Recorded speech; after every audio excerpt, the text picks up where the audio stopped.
Empress Zacharine of the Vexilla Dominion reclined on her crystalline throne, surrounded by the sycophantic murmurs of her court. The holographic display before her showed the primitive human vessel that had dared to approach her homeworld on a so-called diplomatic mission. And these creatures believe they deserve a seat at the Galactic Council? She laughed, her iridescent scales shimmering with amusement.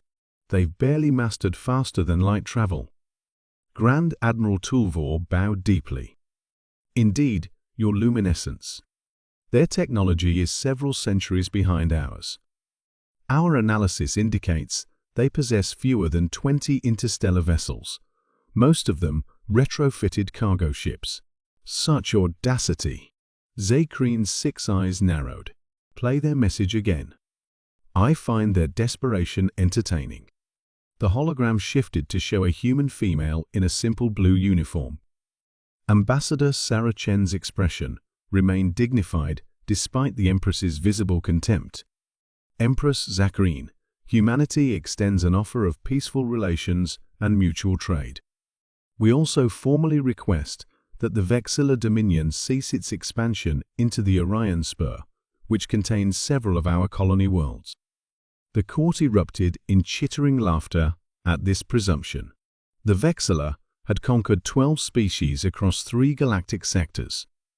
These humans, with their handful of struggling colonies, dared to make demands. Zacharine silenced the court with a lazy wave of her clawed hand. Send them our response. Tell them the Dominion acknowledges their existence for now. They may keep their homeworld as a protectorate if they surrender their colonies immediately. Otherwise, she made a crushing gesture with her hand. As you command, Tulvor replied, though our intelligence suggests they might resist despite their technological inferiority. Let them, the Empress said dismissively. It will be an amusing diversion. 3 standard weeks later, Grand Admiral Tulvor burst into the Imperial chamber, his scales pale with distress. The Empress, interrupted during a feasting ceremony, bristled with irritation. This had better be important, Admiral. Your luminescence. The humans he gestured frantically to his subordinate, who activated the palace's strategic display.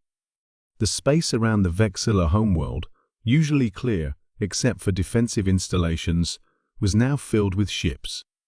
Not the handful of converted freighters their intelligence had reported, but hundreds of massive vessels, each larger than the Dominion's most powerful dreadnoughts. Impossible, Zacharine whispered, rising from her throne. Where did they get such a fleet? We don't know, Tulvor admitted. They appeared simultaneously across our detection grid. Our analysts suggest they were cloaked somehow, using technology we've never encountered. The Imperial astronomer stepped forward. Your luminescence, these vessels are blocking 40% of our night sky. The capital is experiencing an artificial twilight from their shadow. On the command deck of the TFS Reckoning, Fleet Admiral Jameson watched impassively as the Vexilla capital's lights flickered beneath them. Operation Eclipse had worked perfectly. For decades, while presenting a facade of technological backwardness, humanity had been building. Deep in the asteroid belts of uninhabited systems, massive shipyards had produced vessels that never entered known space until today. Any response to our transmission? He asked his communications officer. Nothing yet, sir. But their defense grid remains powered down. I believe they're in shock. Jameson nodded. Keep all weapon systems in standby. We're not here for a massacre. On the planet below, the Imperial Palace trembled as the Empress stormed into her war room. Launch the fleet. Target their command ships.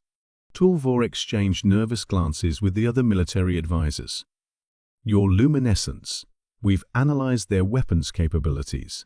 Conservative estimates suggest any engagement would result in the complete destruction of our forces. They're bluffing, she hissed. No species could hide such military might. We thought the same about the Arctarians, an elderly advisor whispered, referencing an ancient species that had mysteriously vanished after threatening a seemingly weaker neighbor. The communications array chimed. On screen appeared not Ambassador Chen, but a silver-haired human male in a simple black uniform. Empress Zykreen, I am Fleet Admiral Thomas Jameson of the Terran Federation. We've reviewed your response to our diplomatic overture and find it unacceptable. The Empress's mandibles clicked in fury. You dare? We dare quite a lot, it seems, Jameson interrupted calmly.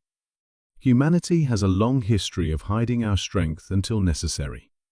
We didn't want a place in galactic politics. We merely wished to be left alone. You've forced our hand.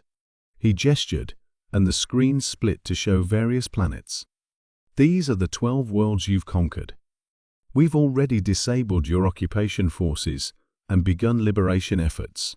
The choice before you now is simple: immediate withdrawal from all conquered territories and recognition of an expanded neutral zone, or demonstration of why humans prefer to avoid war whenever possible. As the Supercarriers' shadow deepened over the Vexilla capital, Empress Zykreen faced the first true defeat of her reign. Learning what a dozen other species now whispered throughout the galaxy, humanity's greatest weapon was not their hidden fleet, but their patience, and woe to those who exhausted it.